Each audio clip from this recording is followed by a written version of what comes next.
Hey, good morning, everyone. This is the Leafs Convo for Oak Ridge Ford in London, Ontario. OakRidgeFord.com. We're nearing the end of the month. I have a few F-150 Lariats, brand new 2023, that have to go. I also have some XL STXs that have to go, low interest rates or major discounts, or maybe a little bit of both. You got to get at me. If you're looking for your first car or your next car or a second or third car, truck, SUV, whatever it is, and you've been a part of the Leafs Convo culture over the last little while, why not come to me? I'm going to help you out and give you the best deal in the process. It is a global marketplace. At Norm at Oak Ridge 4, you can get at me on Instagram, or you can get at me in the community portion of the YouTube channel, youtube.com/LeafsConvo/community. It is Sunday, February 25th, 2024. NJ in London. Mr. Augello looking great in Buffalo, New York. Speaking of looking great, the Maple brothers, Michael, 7 straight wins, going out west, running the table. A plus 21 differential in favor of goals for over this time span. I wouldn't call it remarkable, because when you look at this team on paper, you'd expect them to go on a run like this, and they have. Not only is it good for their psyche, bringing guys like Samsonov back into the position that he should have been, Tyler Bertuzzi, a hat trick on his birthday, but elevating the team from, in that wild card mix back into the top 3 in the Atlantic. And dare I say, if they can string together a few more dubs, maybe start punching at teams like Boston and Florida for possibly a division championship. I know that's down the line, and there's a trade deadline within the next 2 weeks. So lots to come. But as of now, man, it's good to be a Maple Leaf. It's good to be a Maple Leaf fan. So we'll take it. Good morning, Norm. You can't just ignore what has happened over the last couple of weeks. I mean, remember 2 weeks ago was Morgan Riley, Ridley Gregg, and 5-game suspension. And wow, okay, how are they going to get through this? And are they in trouble for making the playoffs? And then 7 wins later, they've played fantastic. They've won in regulation, which a lot of people have, sort of complained about or been concerned about, in the fact that, this team has won a lot in overtime and shootout, which you'll take the points, but you want to win in regulation. And I believe 6 of the 7 games have been in regulation, and some by extremely convincing manner. The game against Vegas was, a turkey shoot. And, granted, Vegas was without Mark Stone and without Jack Eichel, but as we've said many a time on this show, you beat the team that's in front of you. And, they've had trouble beating the Arizonas and the Anaheims and those types of teams. So to be able to step on their neck and kill those teams, and then beat teams that are going to contend for the Stanley Cup, like the Colorado Avalanche. I mean, I was extremely impressed with the Avalanche yesterday, their speed, their power. But the Leafs bounced back from a 2-0 deficit, came back, tied the game, took the lead, lost the lead, and then won it late on the Bertuzzi hat trick goal. So, I mean, they're just, right now, everything is going well. Everybody is playing well, and it definitely is encouraging. Michael Matthews, 7 in a row is 7 in a row, no matter what. I mean, that's a whole ton of points in the process. 14, elevating the team from one situation to a higher status with the potential for more. This is the same group. Like, they didn't parachute some aging star who's trying to hang on to his career and wants one more kick at the can to bolster the guys. They didn't bring in some fresh-faced kid who's looking to make a name for himself. They didn't make any wholesale changes. This is the same group that at times we've lamented pretty hard on this show. And now, against teams like Vegas, against a team like Colorado that we all consider a contender, and you said they were big and strong. Nathan McKinnon is just so fast with the puck. You watch those highlights. The Leafs went toe-to-toe with them and overcame them. It's great. It's refreshing. It's exciting, and it makes me want to watch the next Maple Leaf game to see what happens next. Well, I mean, the thing that has to be the most encouraging, and I've referenced this in connection to the deadline and their approach to the deadline and what they need to find out this year Like I still, even though they won 7 games in a row, I mean, they're really hard pressed to I do not think they're winning the Stanley Cup. I mean, right now, I'm sure everybody out there who is sort of guffawing at what I'm saying. I'm just being realistic. I mean, I think they're hot. They're hot. They have a lot of good young players. They have a core group that's fantastic. I just don't know whether they're good enough to beat the likes of the Bruins, the Panthers, the Rangers, even to get to the Stanley Cup final. But what I thought was the main focus of this team this year was see what you have on this team right now and see how good it is. And honestly, Bobby McMahon, now is Bobby McMahon as good as 7 goals in 6 games? I don't think so, but I think he's a good player. I would like to see them sign him to an extension, rather than seeing him leave someplace as an the Leafs as an unrestricted free agent this summer. Nick Robertson has played much better. You see Samsonov bouncing back. Matthew Nyes seems to be a really good fit on that top line now. I mean, the pieces have sort of fallen into place. And one thing that, I think a lot of people have pointed out, with the absence of Morgan Rielly is the best defenseman on this team, no doubt. And, can you say that going 19-2-1 without him in the lineup is a coincidence? Yeah, I think it's a coincidence because the way this team has to play without Morgan Rielly is more defensively sound, more conservative. And, they moved Brody with Liljegren. That's a pairing that probably should be together in the playoffs. Now, what Brad Treliving has to do is find a defenseman better than William Lagesson to play with Morgan Rielly. If you got Morgan Rielly and a player that you add at the deadline, Brody and Liljegren, and then Benoit and McCabe, and have Giordano and Timmins as your 7 and 8, then you're talking something. Then you're saying you've got some depth on the blue line. Do I think they'll beat the Bruins or the Panthers or the Rangers? No, but I think they'll have a better chance. It's not out of the realm of possibility that they could with better depth on the blue line. This is the Leafs Convo for Oak Ridge Ford in London, Ontario, oakridgeford.com. You know what I do when I am not podcasting with you. I'm a vehicle salesman for Oak Ridge Ford in London, Ontario. You want to support me? You can at Norm at Oak Ridge Ford. There's lots going on in the automotive world right now. A ton of 23s that we need to clear out with big discounts, heavy incentives, low interest rates. If you're one of those people who want to own your vehicle for a long period of time, you got to get at me. Even if you want some consultation, you know me through this project over many years. You can trust me. I'm here to help you. Mr. Augello's at hockeybuzz.com. He also does some work for the Buffalo Sabres. Hey, a man's got to eat. Mike, let's see, 57 games already done. So what does that leave us with? 25 games to go.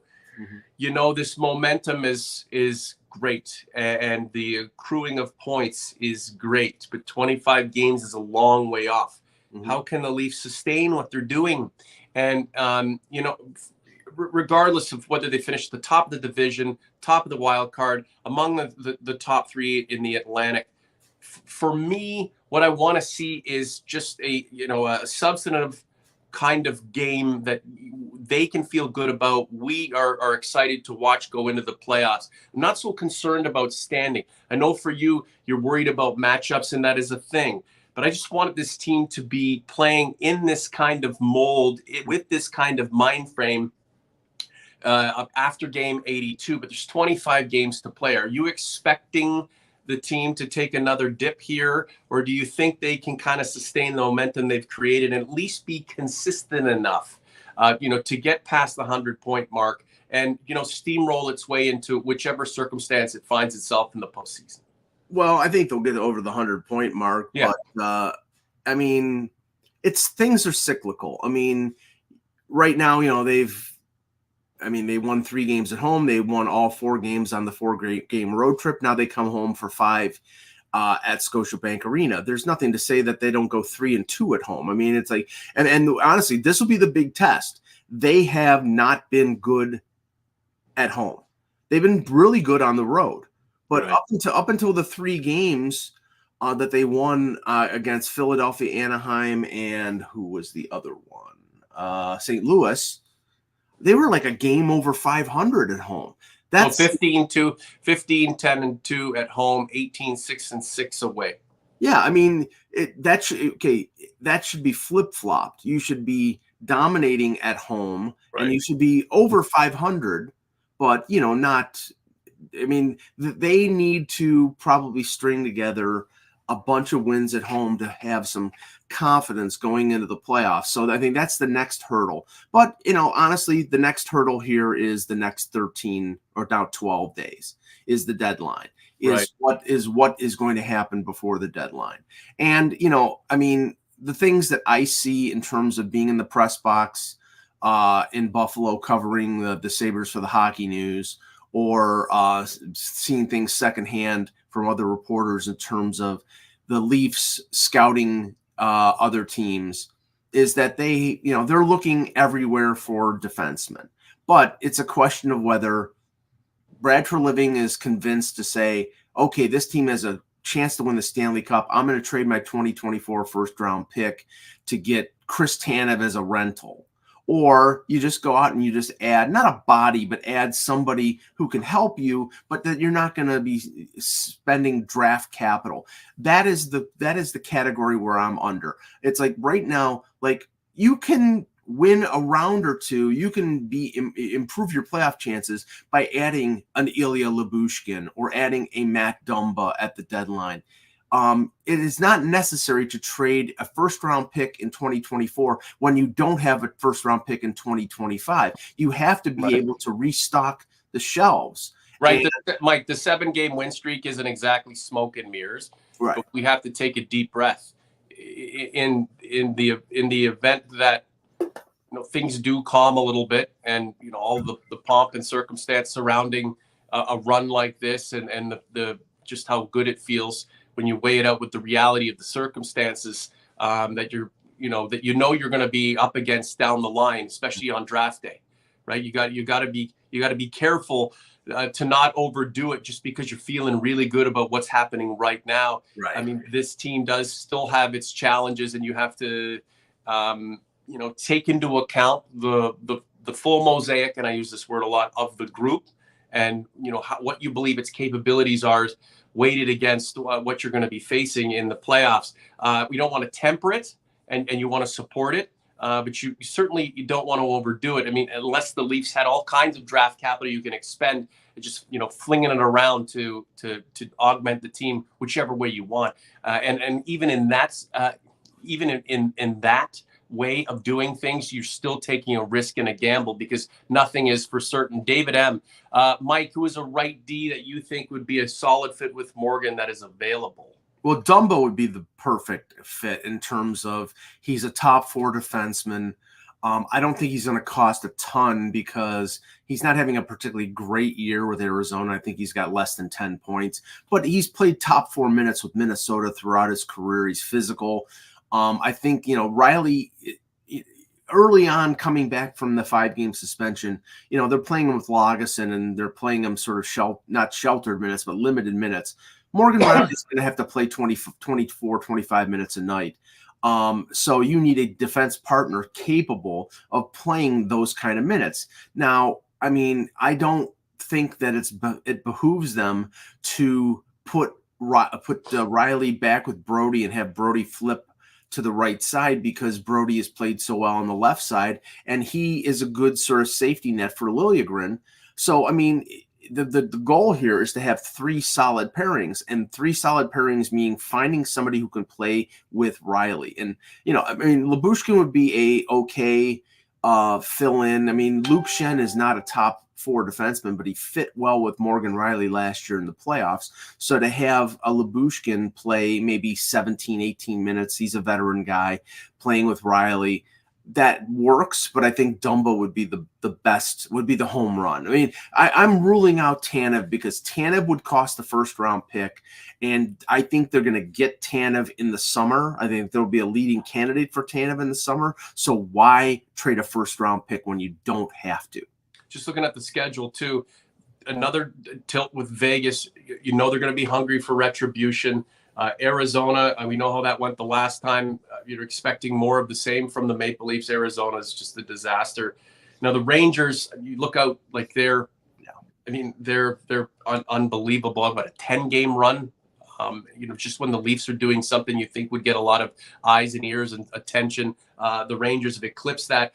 However, the Leafs have shown of late that they can go toe-to-toe with these big daddies because, I guess on paper, the Leafs are a big daddy themselves, especially the way they've been playing right now. And then a couple with Boston, Buffalo, Montreal. So, it's been good, but it can go bad, and not to sour the expectation coming up. But there's a lot more work to do. So again, it's bottling the momentum and being how the team is now scoring more. Bertuzzi with a hat trick on his birthday. The goaltending has been competent. If you can just continue that play, win, lose, or draw, and just be consistent, it'll bode well going forward, and it'll give guys like Brad Treliving more food for thought as he tries to improve the group at the trade deadline.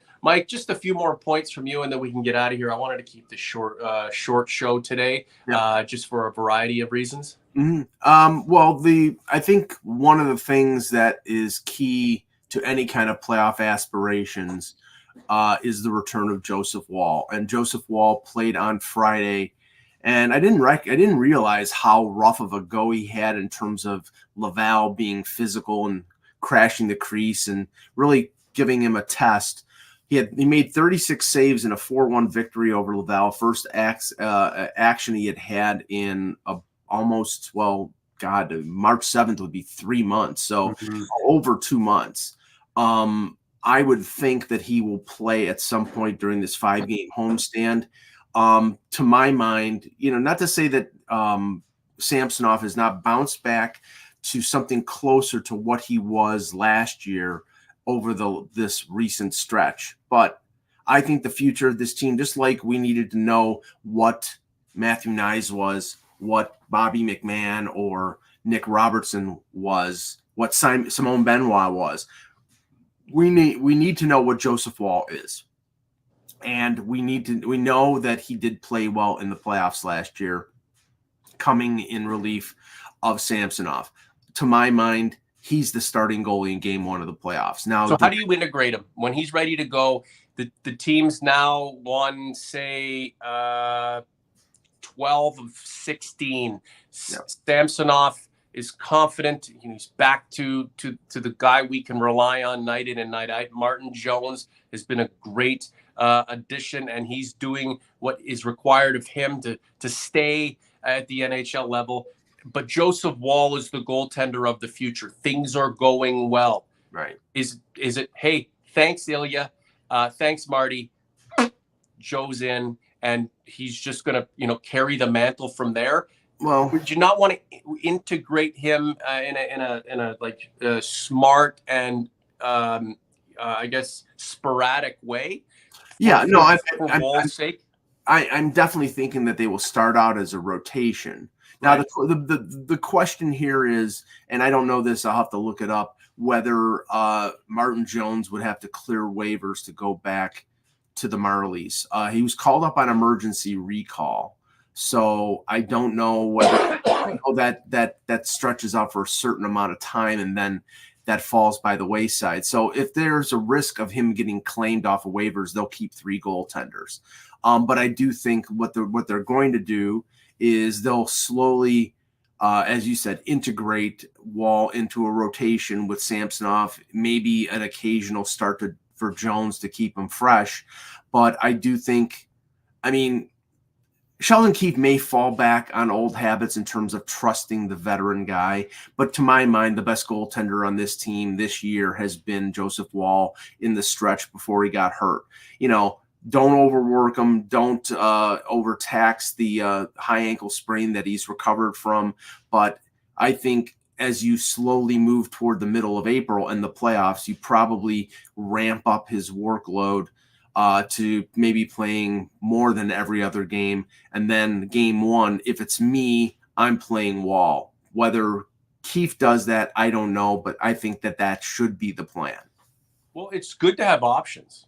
right? And if three of the guys who you can choose from are playing to a level that instills confidence in you as a coach, and the guys who are playing in front of that particular individual are happy to do so, then the struggle is which of the guys I want to have between the pipes for me do I take, as opposed to, well, there was a period this season where it's like bring back Alan Bester because nobody else can stop a bloody puck, right? If that's the scenario that Keith is going to find himself in, then it could be a lot worse. I saw a question in here. Was it Vepsis? Yeah. Will Matt Murray be available as a third goalie in the playoffs if and when the Leafs lose Jones to waivers? Well, okay. Matt Murray had double hip surgery. The indication was that he might be ready by the playoffs, but then he will not have seen a puck shot in anger since last February. I would consider Matt Murray somebody who is off the radar and is never playing this season. It's one of the three goalies. I don't think they're going to waive Jones. I think they're going to keep all three because it's unless Jones can clear waivers because of the emergency recall. I don't know. But right now, they cannot risk because, Walls had injuries. Samsonov has had a broken psyche.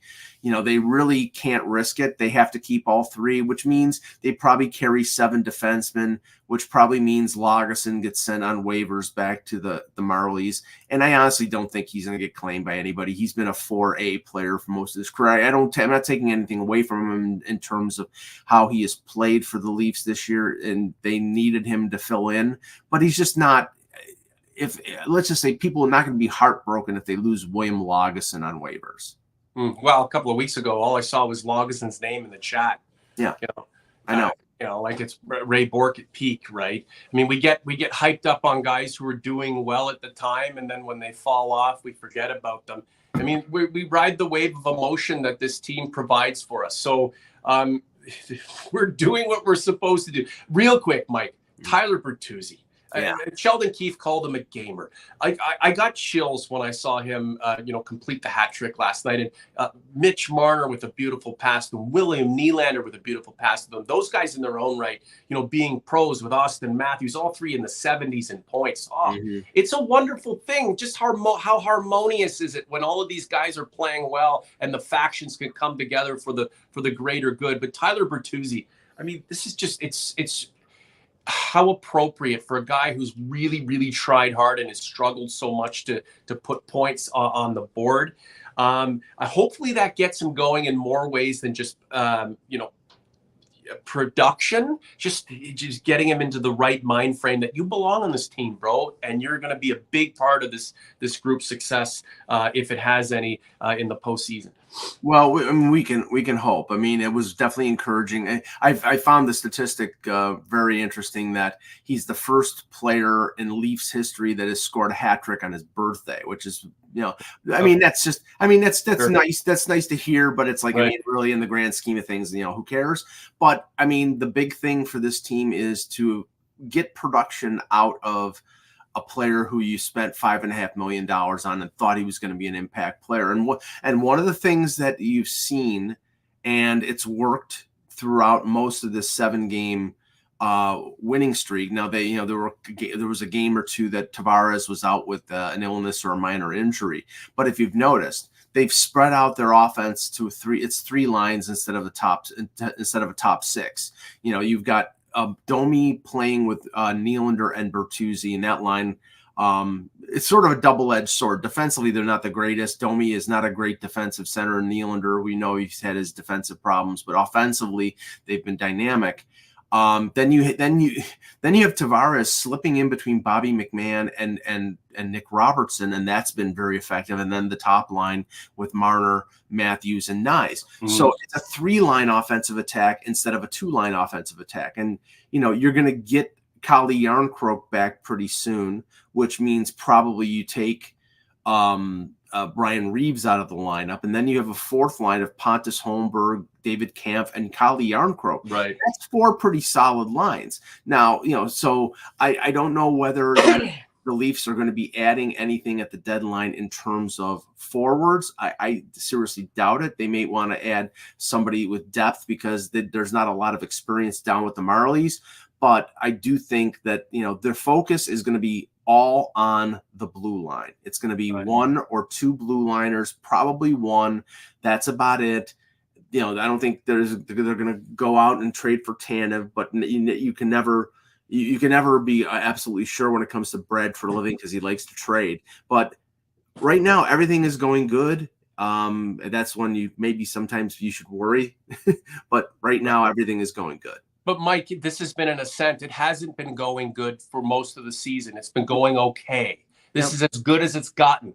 Yes. Right. So that in and of itself is a real plus and is a sign of encouragement that they've worked their way here. A plus 21 over this run. The Leafs fourth in goals scored. What are they at for goals for? Where are we at here? One sec. Yeah, so they're 214 goals for in the season so far. Vancouver 218. So the plus differential for the Leafs is a plus 35. So it wasn't too great for the longest period of time.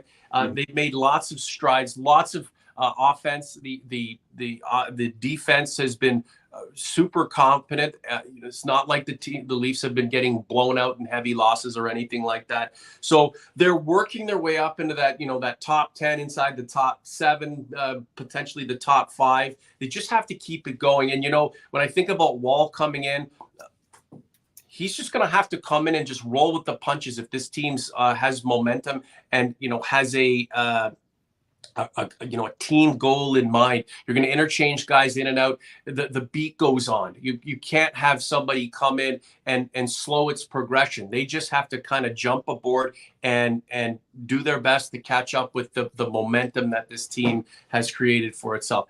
Any last words you want to impart on us, Mike? Any words of wisdom that you have as we go into the next week? It's the final week of February. I did say that it's going to be a tough run over the next couple of weeks, but only 2 games to go before the end of February. Does that thwart momentum that the Leafs have right now, or is the 2 games over the next several days, kind of an appropriate thing for a team that's had a lot of action lately? Yeah, I mean, in terms of the next 2 weeks, it's going to be deadline. It's all going to be that. Like right now they're hot. Right now they're playing better than they have all year, but they're still a team in need of improvement. And I think that can't be lost. So I think that the focus of the next couple of weeks is just going to be where can they improve and how much does it cost? And Alex, the Leafs will play Colorado in the final. I mean, that's pie in the sky, even with everything that's gone on of late. Wouldn't that be nice? And man, oh man, if yesterday's game was an indicator, can you imagine a 7-game series between these two teams? One can hope, one can wish, one can dream. And that's what I'm going to do today. OG's Converse, thanks for bearing with us. I'm not feeling very well, and Mr. Augello's got to get to Sabres. Yes, let's do it. Go Buffalo all the way to what? The top of the draft lottery. Yeah. The 6th pick. Yeah. Like the content, subscribe to the channel. We'll try for a midweek show. We're back on track with our Sunday Spectaculars. So if we don't see you in the next few days, we're going to see you in 7 days' time. For Mike, I'm Norm. We are out.